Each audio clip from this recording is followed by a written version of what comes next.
What up, YouTube? It's your girl DeeDee. Thank y'all so much for being here once again. Make sure you please hit the like button, y'all. Please hit the like button as y'all come into the building, y'all. Let's go ahead and get into the first clip that I want to play for you guys. A lot of these booths feel so redundant. They'll be like, hey, okay, scan the QR code.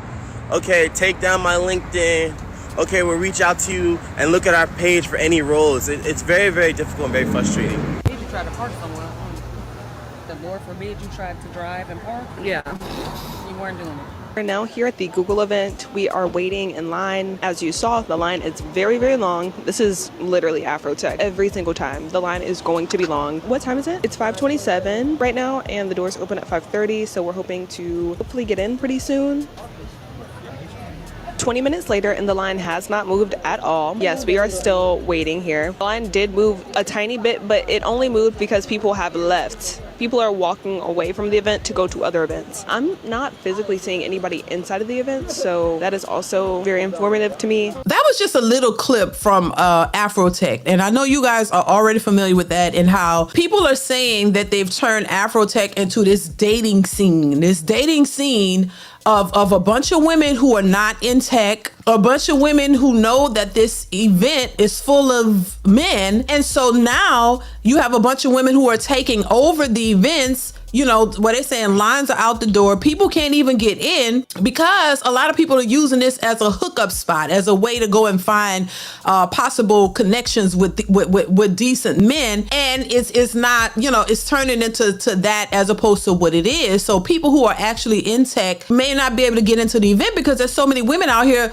coming to try to snatch up a man or get a hookup or whatever they're trying to do to try to find him a good man. They're saying that the men in AfroTech, they are very aware. Well, there's a guy who's actually a part of it. He was like, they are very aware of these women. They are very aware of what these women are trying to do, and they want no parts of it. This is why I say a lot of these women are desperate. A lot of them are desperate. A lot of them are, you know, as much as they're complaining, like I said, they still are out here looking for a man. But with their unrealistic standards and the way they talk about men, those men are turned off. Those men are not trying to take them seriously. And I think this is, like I said, this is the issue that a lot of these modern women are running into because they've pushed men to the side for so long, and now it's to the point to now they're getting desperate, and now they're trying to go anywhere they can to try to get a man, but they're not doing it with for the right reasons or the right intentions. And I think that's the thing that's going to hold them back. I don't know if they realize that men are hip to what they're doing, and so it's going to be even more difficult for them. Are we at church? We've been looking in the wrong places. They ain't at the club. These fun. I mean, these men.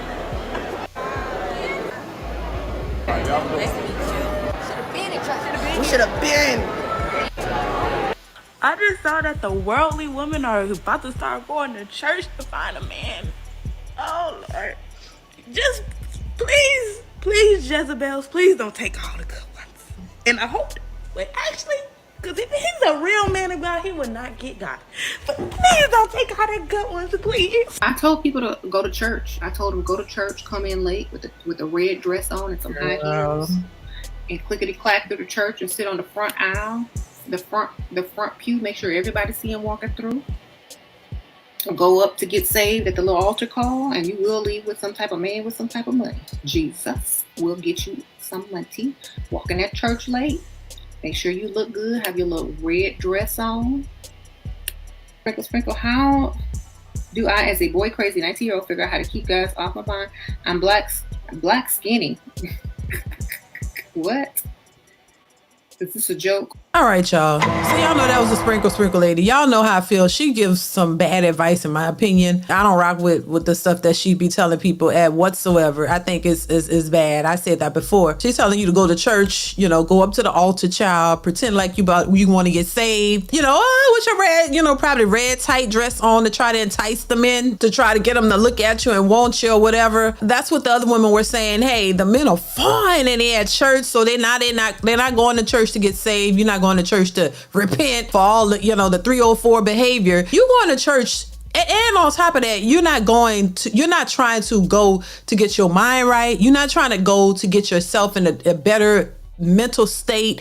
You're not going to try to find God, to find some guidance for your life so that you can have a better situation, you know, at home and build yourself up. for your kids, because most of them already have kids. No, you're going to try to find another guy who you can trick, basically, to make them think that you're something that you're not, so you can get them and trap them and make their life miserable as hell. So you're not going for the right reasons, so I wouldn't recommend it. It's desperate behavior. As much as y'all are independent, I don't need no man. I could do it all by myself. You're lying. You're lying.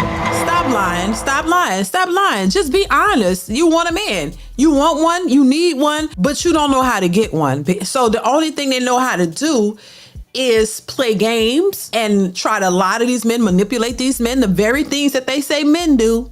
Once again, I always say, listen, it's a projection. If you find a woman who's complaining about certain things, remember, it's a projection of the things that she wants from a man, because she knows she doesn't possess those things. These women want a man that's healed, typically because they haven't been healed. They want a man to provide everything, because they're struggling to provide everything. As much as we have all these independent women, they're struggling to maintain, and they don't want to do it. They want you to do it. They want your funds, your money, access to everything that you've worked hard for, but they don't want to give you anything in return. They don't want to be submissive, fit, friendly women, feminine women to men. They want to be what they are, and they just want you to accept them as long as they give you a little cooch. As long as they give you that, they think that that's going to suffice for everything else that they are lacking. And I just think that that's not a good fit. I mean, and then once again, and I think when I'm talking about relationships, the way I talk about it, a lot of these particular women don't like it. Of course they're not going to like it, because it doesn't fit their narrative. If you're out here 304ing it up and you're out here as masculine and you think you running, of course you're not going to like what I'm saying. It's going to come off in a negative way to you because you don't like it. You don't want to do anything to change. You don't want to do anything for a man. Oh, it's heresy to do anything for a man. Oh my God. Why would I ain't saying, but you want him to do and give you the world. You want him to do everything for you. You want him to give you the world, but you don't want to give him anything because you don't feel and think that you should give him. Why should I do anything for a man? This is why these women don't have nobody, because they are delusional as hell. And quite frankly, a lot of the men are woke. And this is why they can't get what they really want, the women, because the men are not falling for it. Oh, this is why they complain. Oh, the men are all sassy. Men are tired of working their asses off and just handing money over to women who aren't even qualified or even appreciative of what they're doing. You just sitting back thinking you deserve it all. 2, 3 babies, daddies, and you think you're precious and special, and because men are supposed to be the providers. Well, what the hell women are supposed to be then? I just want us to do better. And I think a lot of these women walk around like they're flawless, like they're perfect. They don't make mistakes. And if they do, you're supposed to look over it and ignore it. But if you make the mistake, all hell break loose. As a man, you can't make no mistakes. You got to be perfect. But they the ones who can make the mistakes and just brush over it and be like, oh, well, I'm a woman, whatever. That's unacceptable to me. But they do walk around and speak the way they want to speak, disrespect men every time you look, and you think that that's gonna still, you can disrespect a man, call him all kind of names, everything but a child of God, and then you want him to turn around and look at you in the highest regard and treat you like a loving queen, and no matter what I do, no matter what I say, you're gonna accept me because I have a vagina and you're a man and you want it, so I can just do anything to you, say anything to you, and you still supposed to look at me in the highest regard and treat me like a beautiful queen, princess, whatever, and bow down to you and treat you special. No, that ain't happening.